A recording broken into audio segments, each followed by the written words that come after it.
good morning everybody, and let us continue our discussion on the bearing of a high speed spindle. So, in the last class we have seen that there are different type of bearings we can use, angular contact bearing and the roller contact bearing, and we have seen that there is one particular parameter that is called contact angle, which will actually dictate the what type of loading we are actually experiencing in the machine tool. So, based on the different type of angular contact, we have to finalize the design of a bearing. So, let us continue this topic further. So, this was the slide in the last class we have gone through, that there are different type of contact angles, and that contact angle we have to finalize that which particular loading is important for our application. So, now this is what is going to happen with the different contact angle. Now, these are the three different angle is given, 15 degree, 25 degree and the 62 degree. So, how these figures are different? Now, if you see this particular part, so now everything depends on contact, right. So, now here this is what is the contact area. Now, if you see, if you are going with a higher contact angle, your contact area is increasing. Now, contact area is even better than that, correct. So, what we are looking here, that we are increasing the contact area here. So, in this particular case what is happening, that if you increase the contact area, what is going to happen here? So, let us see that part. So, what is going to happen there if the contact area is lower? So, now this is the lower contact area. So, greater is the radial load carrying capacity. Now, if you see in this case, now contact is here. Now, see this is the contact area, correct. So, now when you are rotating at a high RPM, now consider that you are cutting something from the fresh side. Now, suppose this is your workpiece.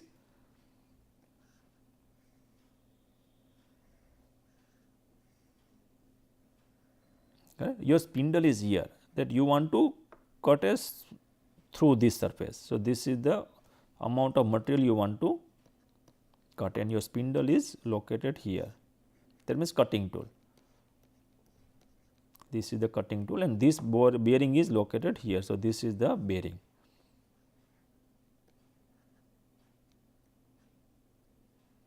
Correct. So, now in earlier case what we had seen in the last example, that our tool was actually penetrating inside. So, at that time you need actually the radial load, the thrust loading also, that is axial loading. But right now what we are doing, that we are actually not penetrating inside, but it is we are actually creating the same amount of depth of cut outside of the workpiece. So, you do not have any loading on the axial direction. Now, you are penetrating your tool into the workpiece, right. So, you are moving in this direction now. So, what is happening here, that you will not experience any type of axial loading right now, but you will get the radial loading here. So, when you are moving in this direction, what is going to happen? Your ball will actually move in the opposite direction, because you consider this is the one particular rod and you are giving a load in this direction, your bearing will experience the load in the other direction. So, if you see this thing, that whenever you are looking at the center of this part, so it is better to have contacts here, because now you are getting a force in this direction. So, if you are getting this particular force, at that time you have a very high radial load capacity, but not the axial one, because if you see in this particular part, your contact is far away from the center of this particular part. So, at that time you will not get a more amount of stiffness in the axial direction, but you will get the high load carrying capacity in the radial direction. So, that is what is thing here, right. If you increase the contact angle, what is going to happen, that what you are doing actually, you are actually securing your axial angle also. Now, you consider this particular figure, this and this. So, now contact area is from here to here, correct. This is the total contact area. So, now whatever way you are trolling, so now you consider you are doing a drilling operation here, correct. So, now you have to penetrate your tool into this. So, when you are penetrating at that time, it will create one force in this direction also. So, for that particular case, now you know that our contact area, for in this case, this is the very large contact area in this case. Now, consider this area you do not have any type of support, but here if you see this thing, it is in full contact up to this, and for the other half you will get support from this particular part, right. So, if you increase your contact angle, that means from lower to higher one, at that time you are increasing the axial loading capacity. So, This thing is very important when you are talking about the drilling operation, and both things you will need when you are talking about the slot cutting or some type of machining or pocket cavity cutting in the milling operation. Right. So, angle contact angle 25 degree for spindle, that will most primarily used for drilling operation. Now, you can see this particular thing, because we know that what is our objective, that when you are going with a higher contact angle, this type of thing, at that time our objective is to increase the axial loading, and we know that when you do drilling operation, at that time mostly we are talking about the thrust and the torque only. So, if you are giving more and more depth inside, at that time you should have a very high axial loading capacity, otherwise bearing will fail at the later stage. So, 25 degree or higher for that, at that time mostly it is used for drilling operations. And when you are talking about 15 degree, then what we are doing, actually we are actually maintaining both the things in this case, because now we have to think about the radial load also. You cannot just go with the drilling only. So, now for milling operation we have to also pay importance to the radial loading here in this case. So, for lower contact angle, what we are doing, that we have to sacrifice some of the things for the axial loading here. So, to take care about the radial loading. So, at that time the 15 degree contact angle is appropriate for a milling operation.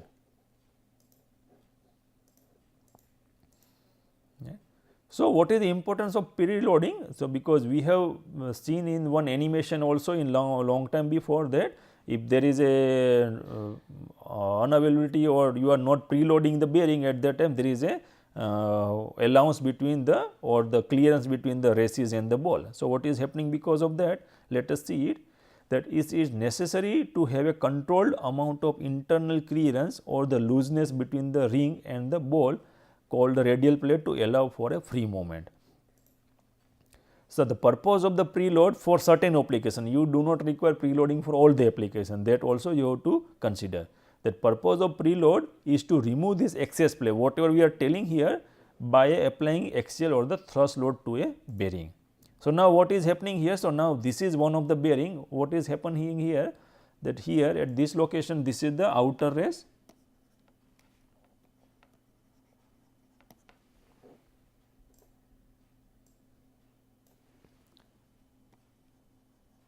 this is the inner race,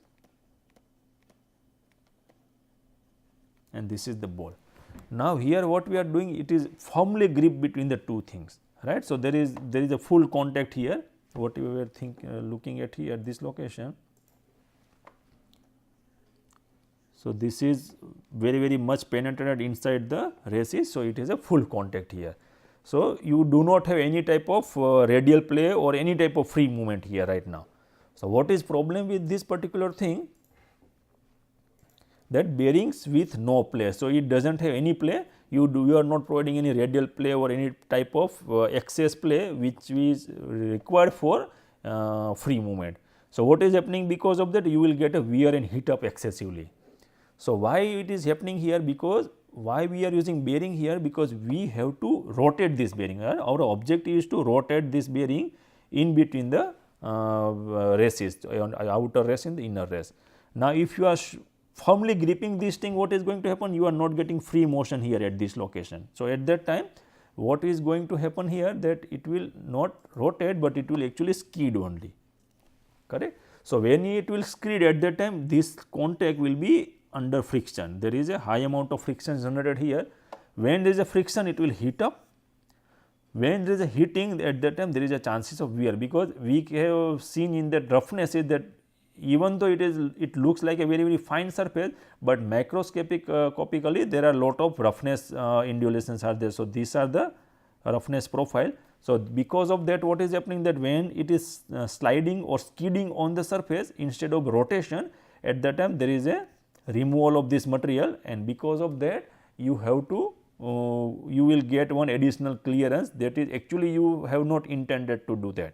So, that is the reason for what is going to happen with this particular part, and when you operate this thing for a longer time, ultimately clearance will increase and this bearing will fail in that particular application.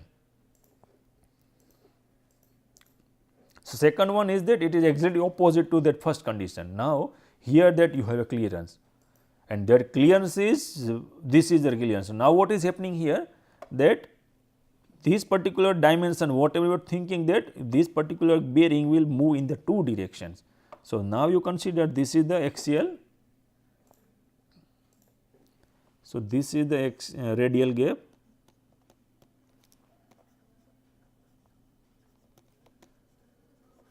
or we can say clearance, right. And when it is moving in this way or this way, what is going to happen, that it will shift in the radial direction, axial direction also. So, let us consider this one, that whatever these 2 points are there, let it be small, but that is enough to destroy this particular bearing under application. So, that is axial clearance, right. So, both the way it is like that. So, here what is happening, that you are not getting a reasonable contact between the ball and the inner race and outer race. So, what are the problems? Here also problems are there. So, bearing with a standard play. So, here the rigidity is low, because you have gap in both the direction. One is this radial gap,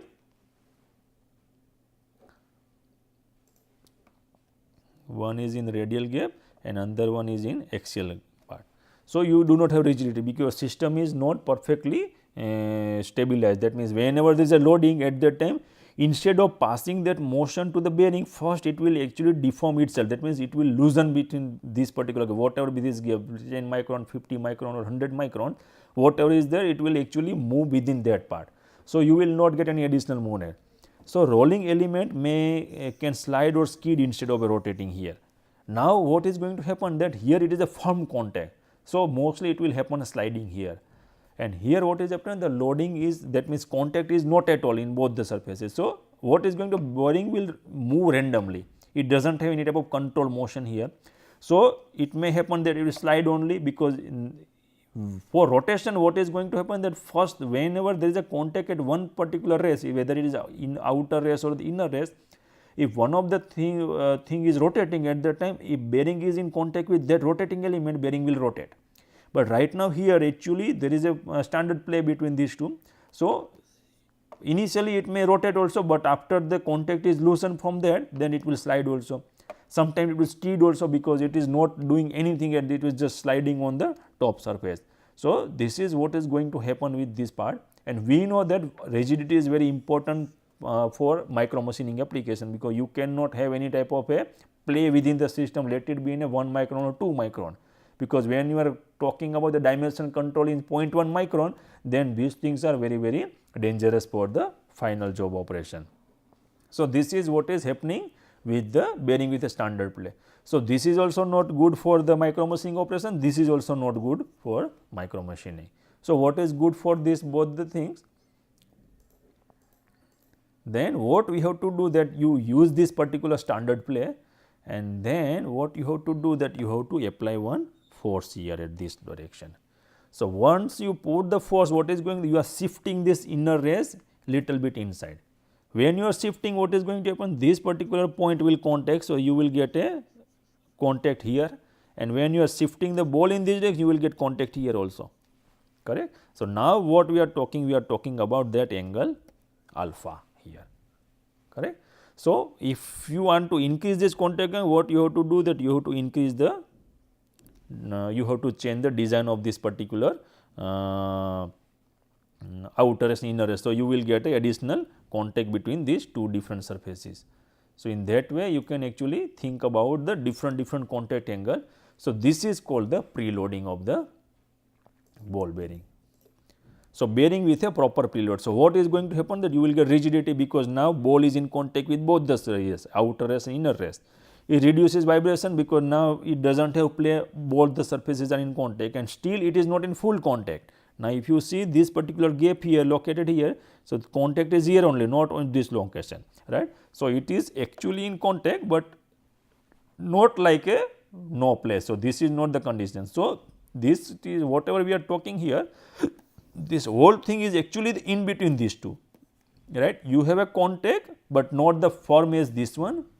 You have a little bit of play, but not like this, correct. So, this is what is happening, that you have to shift either the inner race or the outer race in such a way that you will get a contact between these two, so that there is no any type of radial play or the excess play, whatever we are talking here at this location. So, this is a preloading. So, what are the benefits of preloading? So, one is the rotational accuracy and precise shaft positioning possible. If you see that earlier case, where was a play was there at that time, that few micron here and there, the dimensions is not in your control, because ball may run in any direction, in axial direction or the radial direction with a few micron of allowances or the clearance. So, you do not have a exactly precise shaft positioning within that dimension. Rotational accuracy is now perfect, because now ball is in contact with both the surfaces. Elimination and reduction of the ball skidding. So, now ball will not skid, because now it is getting the contact from both the surfaces, and that is also not full contact. It is contact is enough to make sure that the ball is, there is a reduction in skidding, or either it is a complete elimination of the skidding. Control and reduction of the axial and radial deflection under the applied load. Now, you have to play with the angular contact angle. So, based on that, actually you can see that which one is good, that we have seen that you can control the axial and radial deflection, or you can reduce that deflection under a certain amount of loading. Noise reduction is there, because if it is in full contact, what is going to happen? There is a temperature rise and wear, because of that you will clearance will increase, and that will create a huge noise in between the surfaces, because whatever the amount of surface which is removed from the ball, either from the ball or the races, that is still within that part. So, it will further increase the wear of the components, and then you will get a very high noise.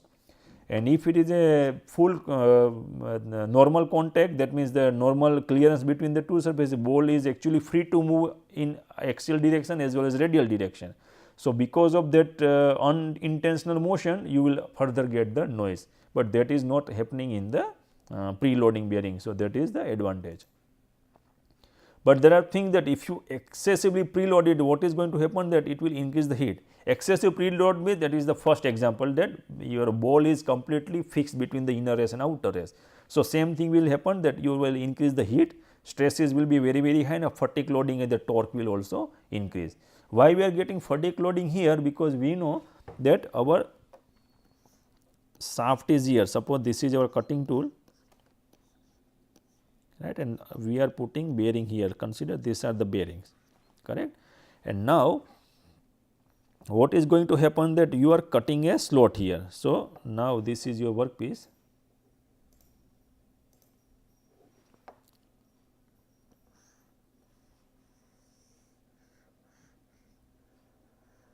right, you are cutting this particular slot within this part. Now, when you are cutting a slot, what is going to happen, that you have to apply load in this direction. When you apply load in this direction, your bearing will actually experience forces in the opposite direction, in this direction, right. So, when you are looking at this location, let us see this thing in a top view. So, this is the shaft and these are the bearings. Let us consider 4 bolts only right now, but bolts are located enough amount of maybe uniformly distributed here. So, when force is in this direction, so this ball will be in the compression here, because of this particular force, right, and this ball will not experience any type of forces right now here. But we know that this is in rotation. So, this ball will go in this direction and this ball will come to this location, right. So, it is a within a, and you are considered rotating at a 10,000 rpm or 5,000 rpm. So, within a fraction of second or fraction of minute, in few seconds, the same ball will experience 2 different type of forces. One is under compression, and there is suddenly release of that particular load. So, that is because of that you will experience the fatigue loading. Fatigue loading is the cyclic loading.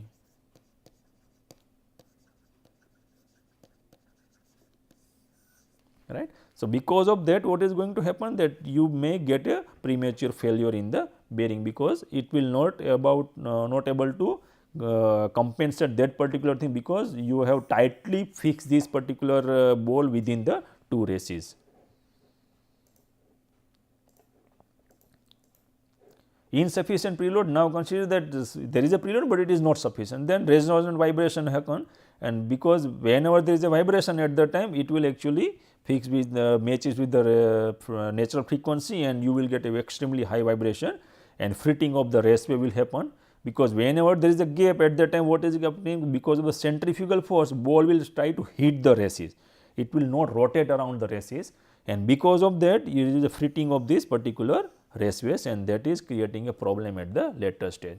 So, you should know that what is the limit of the preload in such a way that you can avoid both of these problems at the later stage when your system is under operation.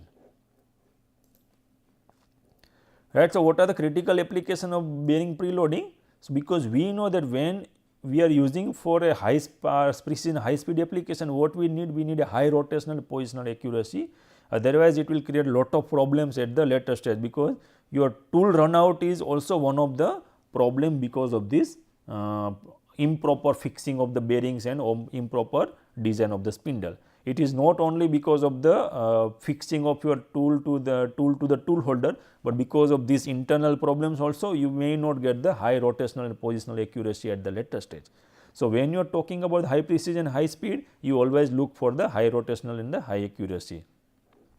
So, radial play is problematic because one bearing race moves radially and axially related to each other, that we have seen in that thing, that whenever ball is not in contact with either outer race or the inner race, at that time you will get both the motion, radial motion as well as axial motion. So, with this notion that if you do not compensate this part and you continue operation, then because of this looseness translate into wobble and the non-repetitive run out. So, what is this non-repetitive run out? Now, we can see that there are two different type of things. Now, consider that this is your spindle, consider this is your tool and this is your tool holder, correct. And by chance what is happening, that this thing is perfectly aligned, but because of the problem in the mounting, what is happening, that this is little bit of off axis, correct. So, this is the off axis of that part. Now, you rotate this system, right. So, what is going to happen, that suppose you have a cutting edge here. So, when you rotate at that time you will find that this is the cutting edge every time which is coming at this location, right. And this particular cutting edge, when we are talking here, at that time it will not come into that part. So, if you put one sensor here, that is capacitive sensor, and if you want to find out that what is the situation of this part. So, now what is going to happen, that your rotation will be something like this. So, this is the one rotation, and other way it will be exactly opposite to that. So, this is what is going to happen. Let me change this color first.